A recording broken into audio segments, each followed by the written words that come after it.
A University of Pennsylvania grad student teaching assistant has come under fire for utilizing a classroom discussion method dubbed progressive stacking. According to the description in an Insider Higher Ed article, this method means that a professor or teacher will call on students who may be, for a variety of reasons, less likely to have their say. Without even clicking the link, you can probably guess what this means.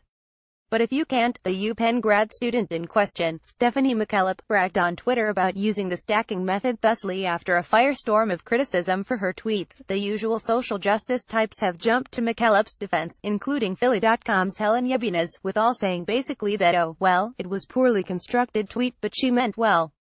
Yabinas even brings up Drexel's George Ciccariello-Maher, writing, "Remember how Drexel University reprimanded him for his controversial tweets after numerous threats were made against him and the campus." Naturally, in progressive land, folks like McKellop and Ciccariello-Maher are not culpable for what they do, and their critics are quickly called fringe right or worse Nazis. Yes, haha, we've seen how this playbook has been used many times, and it's boring already. So, enough with that angle and let's consider the pedagogy with which McKellop is so infatuated. In her first tweet, you see she operates on the assumption that straight white men are those who have the most opportunities, etc. in normal life.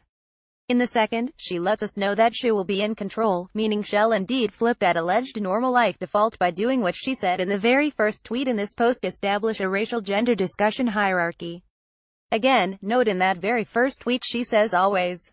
In her article, Yabinas claims progressive stacking is not discriminatory. Progressive stacking is an acknowledgement that traditional pedagogical techniques have silenced marginal voices, said Nolan Cabrera, the Arizona professor. Not much different, several professors told me, from what many good teachers do without thinking, or tweeting, in an effort to include much-needed and long-overdue perspectives in classrooms, or, even simpler, to give everyone a say. Inclusion is not discrimination. It'll make it even simpler. It's what good teachers are supposed to do without thinking, because they're good teachers, not because they're perpetually cognizant of some needed conversational race pyramid. Here's what I wrote almost a year ago. One day, our staff received an email from the principal stating that teachers were to use, exclusively, popsicle sticks with students' names on them to call on students to answer questions. The rationale: it would prevent any teacher unconscious bias, that is, racial bias, as, supposedly, teachers don't call on minority students as much as white.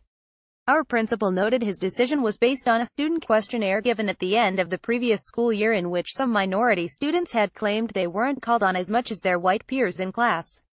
After all, to quote Jerry Seinfeld, "What are teachers? Prisoners of inertia. They cannot be expected to utilize good, effective, and fair classroom discussion methods as the professionals they are. If they cannot, it's no wonder the profession is not held in very high esteem." The popsicle scenario was a reaction to what National Review's Kat Timpf had written on raising one's hand in class. Hand raising also allows students to decide which questions they feel the most comfortable answering. Everyone has good and bad subjects, everyone has good and bad days, and allowing hand raising gives students the chance to answer the questions that they feel the most confident answering.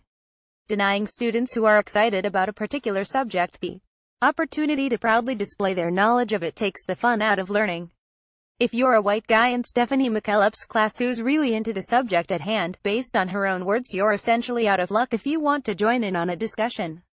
I mean, if she has to call on you she will, but if anyone else on the racial spectrum has his her hand up, oh well, even though you're left out, at least you can take solace knowing your exclusion is all in the name of inclusion.